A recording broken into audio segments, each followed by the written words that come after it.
Hi, welcome back at part 6. Now we still have the LED left from the last part, and by the looks of it today we're going to add another faceplate and the light diffuser, so this should be an easy one.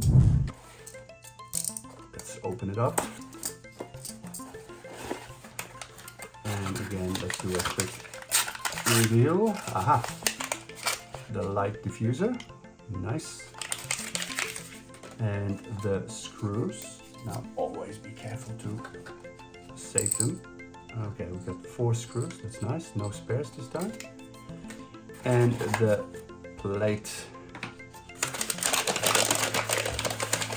And let's have a look, and this time there are 3 screw holes. Okay. Easy peasy, isn't it, Paige? Alright, let's have a look at the build. Shouldn't take us too long.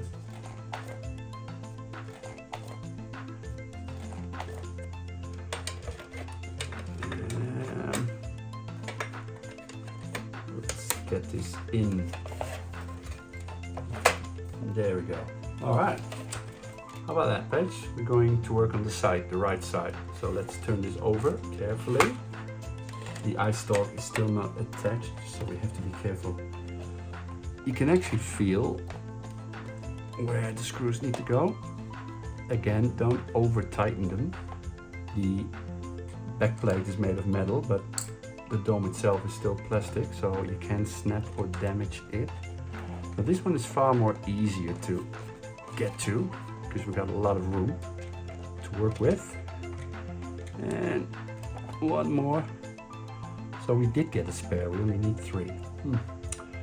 Yeah, where is the last one? I can just feel on the back. Yep, should be this one. Again, this is not an easy place to reach. I've got to get myself a shorter screwdriver or angled one. Alright. Well, that was easy.